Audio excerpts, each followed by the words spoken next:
Hey everybody, I'm Benjamin, aka The Terrible Australian at supermarcy.com, and welcome to my video review of David O. Russell's brand new film, Joy. So let's get right into it. Now, I've got a bit of an interesting relationship with David O. Russell. I still haven't seen his very first film, Spanking the Monkey, but that's one I've been meaning to check out. I didn't really think much of Flirting with Disaster, and that to me is probably my least favourite film of his. I thought Three Kings was great, but to be fair, I haven't seen that movie since it first came out, so I'm interested to see how I feel about it. I know a lot of people consider it his best film, so it'll be interesting to see if I do agree on the rewatch. I Heart Huckabees I did like, even though it's definitely one of the more bizarre films I've ever seen.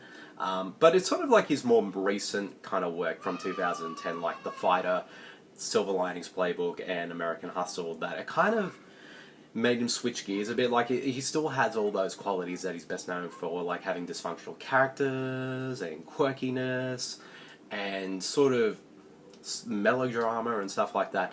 Those are all still there, but like I said, but the films themselves are much more refined and a bit more, I guess, audience-friendly than, say, his earlier work is. And some people have kind of been mixed about that in regards, but to me, I really like the films. Like, The Fighter is probably, in my opinion, his best film. I really like Silver Linings Playbook. I thought that was definitely one of the stronger romantic comedies of the last few years.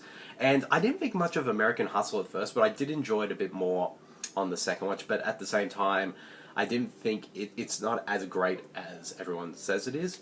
So when it came to Joy, and this one definitely, of the sort of the more recent films, this one kind of feels more like his earlier work, especially in the first act. And I'm not going to lie, during the entire first act of this film, I honestly thought I was going to absolutely hate this film. And because he's sort of all the sort of like trademarks that he is best known for in this film, but it's like they're just pushed into overdrive in the first act. Like, everyone is dysfunctional, the quirkiness is is up to 11, and it just got so annoying and frustrating, and it just made me really angry. And I just didn't like any of the characters. I just found them obnoxious, and I just couldn't get into it. And it just felt like he was trying to channel a bit like of a bit of David Lynch and sort of soap operas and whatnot in this kind of first act, and it just got way too much. However, that being said, though, once it sort of gets to the second act, where the main character Joy, who's in the film played by Jennifer Lawrence, sort of starts creating her invention of the Wonder Mob. And I should say beforehand that this film is actually a very loose biopic on Joy Mangano. Sorry, what was the last name? Sorry, Joy Mangano, who was the woman who created the Miracle Mob. And so this film is loosely based on her life. Well, from what I hear, the film was very much a full-on biopic on her life, but when David O. Russell came on board, he pretty much rewrote the entire script and pretty much basically made up his own version of her life. So a lot of stuff he sort of made up, like for example, a character in the film played by Elisabeth Röhm.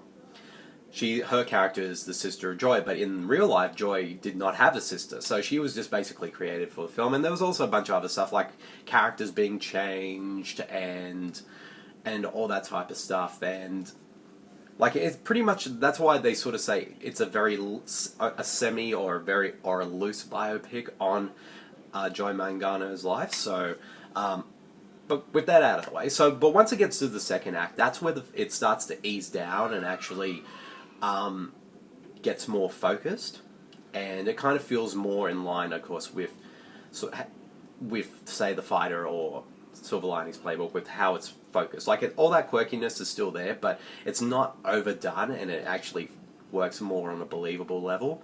And to me, what made, I guess, what made at least the first half bearable to me until we got to the second and third acts, which were much, much better, of course, was Jennifer Lawrence, who I thought did a really good job of her performance. And some people say that she's too young for the role, because I don't know how old the real life Joe Mangano was at the time when she created the Miracle Mop and whatnot. So I kind of should have done a bit of research into that.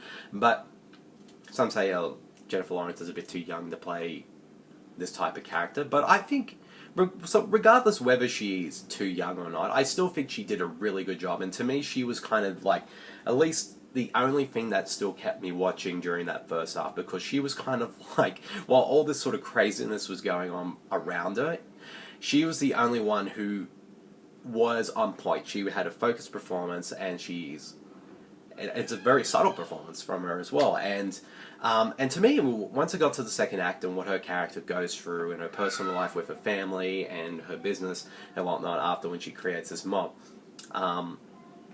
that's where the film got really compelling for me. I'm not going to say it's like the story itself, when you sort of think about it, is that amazing. I mean, it's a story about, it's a story about the creation of the Miracle Mop, but at the same time, though, what made it interesting to me, again, was Jennifer Lawrence, because what her character goes through during the entire film, you can't help but feel for her character, and, she's trying to do something better with life and do something with her life, because her grandmother in the film, played by Diane, says that despite all the sort of dysfunction in her family, she believed that Joy could go on to do bigger things, and she has that, and you can sense that in her performance and in the way how the character is written, and sort of like all the hardships, like her, like infighting with the family and people trying to sort of